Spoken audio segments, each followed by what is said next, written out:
The sun hung like a crucible in the copper-tinted sky, burning down on the dunes of the Eltari expanse. Fine sand hissed against Kale Draven's armor as he trudged forward, the wind a constant whisper of forgotten voices. His HUD flickered, heat warnings, atmospheric anomalies, motion blips, but he ignored them all. The desert played tricks, and he'd learned long ago to trust only the weight beneath his boots and the instinct buried in his gut. Kale wasn't here for ghosts. He was here for metal, salvage, and anything the corporations hadn't already picked clean. A decade ago, this planet had been a front line, and the silence it wore now was deceiving. It wasn't peace, it was aftermath. He paused at a ridge, peering through the gritty visor of his helmet. His eyes narrowed. Something jutted from the sand below, angular, rust-worn, partially unearthed by a recent storm. A crate. Big. Military-grade.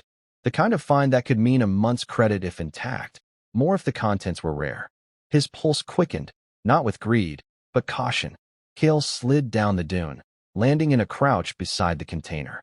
Up close, it was worse for wear. Scorched in places, bloodstained in others. Its edges were thick with baked grime and faded warning sigils.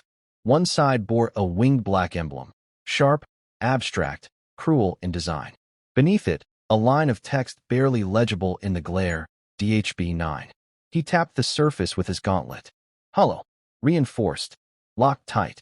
His fingers danced over the access panel, brushing sand away to expose a cracked biometric reader. Military seal, he muttered, more to himself than to the AI in his suit.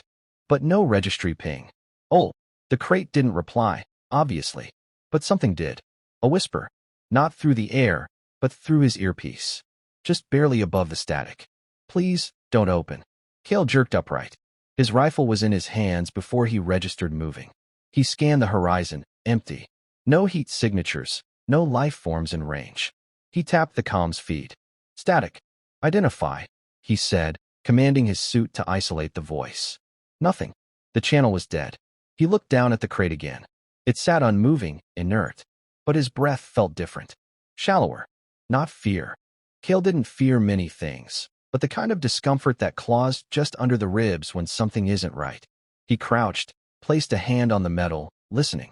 There it was again. A faint voice, not quite speech, not quite thought. Please don't. I'm still awake. Kale stood slowly, eyes locked on the crate as if it might leap at him. It didn't. But he could feel it now, something inside. Not mechanical. Not dead. Alive. The first instinct was to walk. Just mark the coordinates and sell the location. Let some corporate scavenger deal with the mess. But that wasn't Kale's nature. He'd spent years trying to forget what he saw during the wars, what he did. And walking away now felt too much like how it started then. Ignoring the signs, obeying orders, pretending ignorance was safety. He circled the crate, looking for damage, for clues. A scorched serial plate gave him a partial ID, Project BW. He paused. Blackwing. That name hit like a blow to the chest. Not in memory. There were no direct memories, but an impression. Whispers during the war. Units that vanished. Screaming heard across comms channels, and then, silence. Blackwing had been something whispered in the barracks. The way soldiers tell each other ghost stories they secretly believe. He knelt again. What's your name? He asked the crate softly, almost mocking himself for it. Static. Then Nara. Female. Human. Soft the voice. Measured and patient, despite the strain lacing her tone. How long have you been in there? I don't know. Time blurs. They sealed me, because I asked them to. Kale swallowed. It wasn't just the words, but how they came, resonating through his earpiece, his skull. Almost like telepathy, but clearer. Not AI. Not synthetic. Are you dangerous? Silence. Then, if you open this, I might be. He stood and backed off, scanning the area again. His gut said leave. Every protocol screamed for quarantine. But another part, curiosity, maybe guilt, urged him otherwise. What are you? Once, I was a person. Then I was part of something else. Something they made. Something they couldn't undo. A pause. Then, quietly. And now I'm the last of it. A distant hum broke the stillness. Kale's visor flared red, sensor ping. Atmospheric disturbance, minor, but oddly localized. It wasn't natural. He turned back to the crate. The blood wasn't fresh, but the stains told a story. Whoever had last handled this didn't get far. Kale gritted his teeth. He'd fought machines, insurgents, monsters birthed in labs, but something about this made him feel small.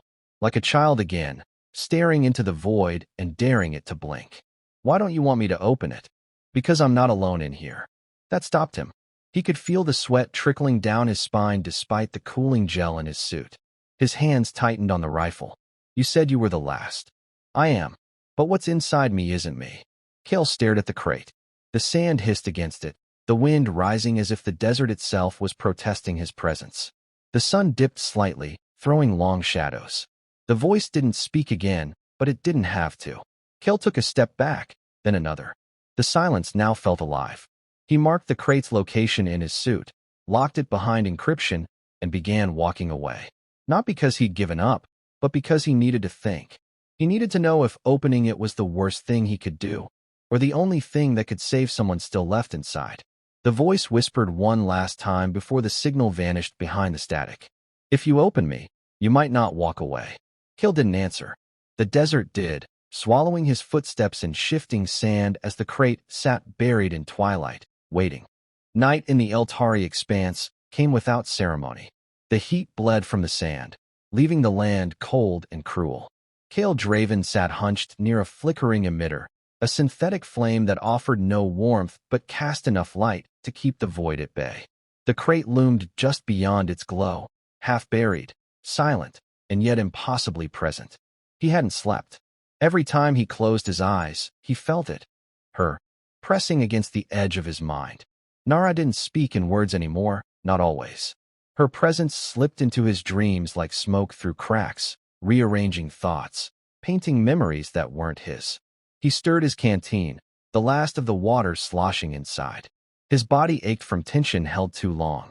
10 paces away, the crate pulsed faintly under the sand, each slow flicker of red light like a heartbeat struggling against death. You're still awake, Kale muttered. Yes, came the thought, not through his earpiece this time, but straight into the folds of his mind. Softer than before, as if her strength was fading, or her restraint. He stood, walking back toward the container. The desert wind had shifted again, and it carried with it more than sand, an unease, a distortion in the air like heat shimmer even in the cold. He knelt beside the crate and placed his gloved palm on the surface. You said you weren't alone. That is true. Is it alive? Not in the way you are. It's a remnant, an echo, but it moves, and it learns. He let his hand fall away. Did they put it in you, or did it grow there? A pause, then the reply came like a shiver. Both. Kale paced backward, agitated. Why keep talking to me? Why not shut down? Go quiet. Wait for the next fool. Because you didn't open it. That matters. He didn't respond. The truth sat bitter in his stomach. She was right. He should have cracked it open the moment he found it. Instinct demanded action, and yet he hesitated. Guilt? Curiosity? It wasn't clear anymore. Then another voice crackled through his comms, not hers. A static-laced alert, unidentified signal inbound. Kale's spine straightened. He dropped to a crouch, toggled his visor's rangefinder. On the far ridge, a dust cloud. Faint but rising fast. Speeder bikes. 3 of them. Mercenaries. Or worse. He dropped beside the crate again. We've got company. If they find you, they will not show restraint. Kale stared down at the crate. The silence between them pressed like a held breath. Can you defend yourself? Only through those who carry me. The phrase landed with a weight Kale didn't like. He looked toward the approaching dust trail. Too fast to outrun. No cover in sight. Only 2 options remained. Fight, or hand the crate over. But then he remembered the bloodstains, dry and dark along the crate's edges. The voices of soldiers who begged command not to deploy Blackwing units. Kale exhaled. He hadn't survived this long by being noble, but he'd also stopped being the kind of man who ignored warnings. He pulled his rifle tight against his chest and began setting perimeter charges in the sand. Small blasts. Enough to blind or scatter, not kill.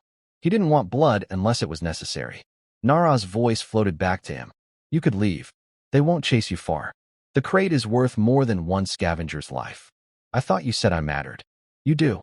That's why I'm telling you to go. The bikes came into view. Sleek, dust-streaked machines with riders draped in scavenged armor and mirroring visors. Not corporate. Freelance. Desperate, they spotted him and slowed. One raised a hand in peace. The others flanked wide. Kale stood tall, his rifle pointed down but ready. Areas claimed. Move on. The leader dismounted. Female, judging by the build. Her voice came filtered and metallic. Don't want your sand, friend. We're looking for a signal. Military tech.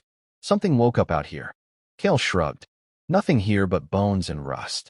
She stepped closer, visor tilting. Funny. We've got a lock right where you're standing. The standoff held. For a breath. 2. Then one of the flanking riders spotted the crate. Kale raised his rifle. Don't. But it was too late. They surged forward. Kale triggered the charges. Explosions flared in a wall of smoke and dust. He dropped to the ground, rolled, fired. 2 shots hit their marks. Non-lethal, but disabling. The lead merc ducked, drew her sidearm, and shouted something he couldn't hear. One of her crew was dragging the crate now, trying to pry it free of the sand. Nara's voice came, pained, sharp. They're opening it. Kale sprinted forward. The air shimmered. A high-pitched whine pulsed outward from the crate, as if it were screaming in a voice only machines could hear. The dragging merc froze, eyes wide behind the visor, before collapsing, twitching violently. Kale dove, slammed the crate closed, sealing the breach. His fingers trembled against the locking sequence. The other riders fled. The lead stared at him from behind her helmet, hesitated, then vanished into the smoke. Silence returned. Kale knelt, panting, the taste of iron in his mouth. I warned you, Nara whispered. It's awake now. He looked at the crate. Something inside had stirred, some presence that left a trace, like ozone in the air and pressure behind the eyes. You didn't stop it. I held it back as long as I could. But each time the seal weakens, so do I. Kale slammed a fist into the sand. Then we can't stay here. If others picked up the signal, they'll keep coming. He rose slowly. The wind was stronger now, curling around him like fingers. Even the stars overhead seemed to pulse with a warning. Kale didn't know where he'd go yet. Maybe the ravine sectors, deep enough to bury the crate again. Maybe off-world, if he could find transport and hide the signal. But wherever he went, the truth was undeniable. The crate was no longer dormant. And he was no longer just a scavenger. He was the keeper of something built to be forgotten. As he turned to pack, Nara whispered once more, not pleading this time, just soft. You should have run. Kale paused only for a moment, then kept walking. The desert held its breath. Kale's boots crunched over the salt-crusted dunes of the ash wastes, his figure a lone shadow against a bruised sky. The storm had passed, but the wind hadn't died, and it carried the whisper of Nara with it. Softer now, fainter, like a memory fading at the edge of consciousness. He hadn't heard her clearly since they crossed the Seraph Divide 2 days ago. Not with words, but he could feel her still, tethered to him through that damned crate secured to the back of the borrowed crawler, humming in intervals like a mechanical heartbeat. The ravine sectors loomed ahead, jagged scars in the earth where old mining operations had once ripped into the crust. Kale had hoped to find silence here. Isolation. A place deep enough, dead enough, to bury the crate forever. To let whatever ancient war it carried rust away in the dark. He parked the crawler at the ridge and climbed down with his rifle slung, the wind biting through his armor. Below, the gash yawned wide, blackness eating sky. Echoes of the world's violence long since abandoned. As he worked the hoist to lower the crate, his hands shook, not from fear, but the slow, sick certainty that this wouldn't be the end. The moment the crate touched rock, it vibrated faintly, as if aware. Kale didn't speak to it. He couldn't. Words would make it real again, and he needed silence more than comfort. But the silence didn't last. Something moved across the ridge. Kale drew his weapon, scanned the horizon. A flicker, then another, and then he saw it. Tall, slow, deliberate. Not human.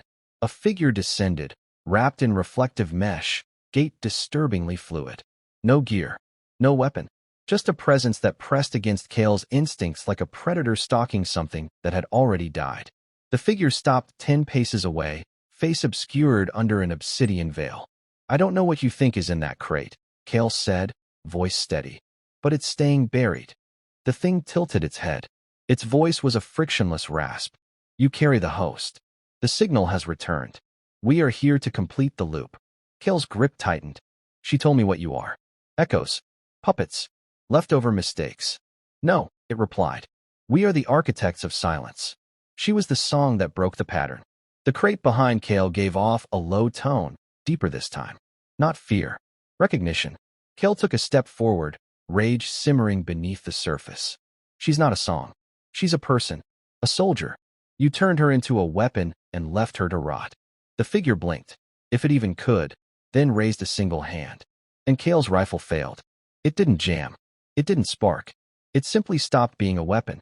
His finger clicked against an inert trigger as if the gun had been dead for years. The wind fell still.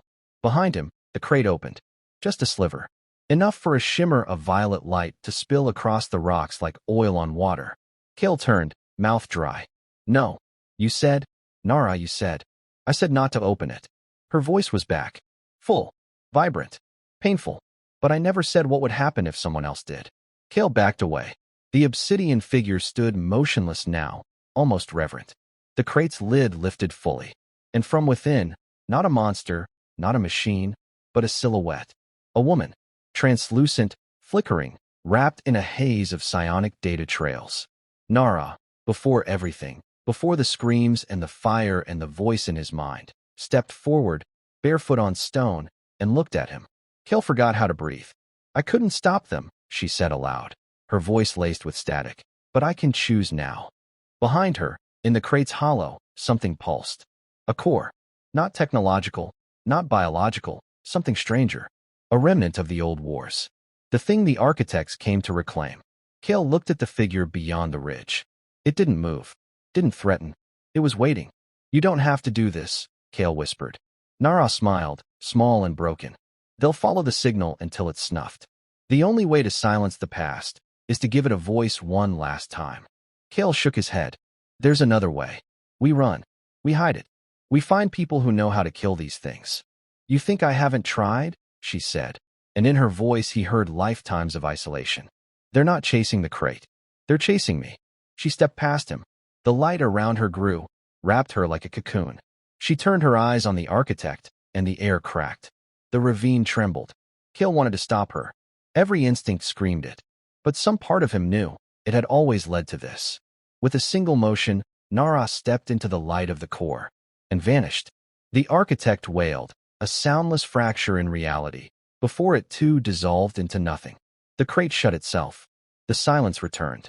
Kale sat alone beside the crate until dawn. No voice whispered. No hum vibrated. Only the wind, indifferent and eternal.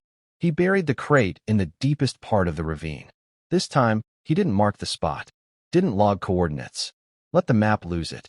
As he walked away, a final thought surfaced in his mind. Faint, like a memory of a dream. Thank you. Kale didn't respond. Some things were better left unanswered.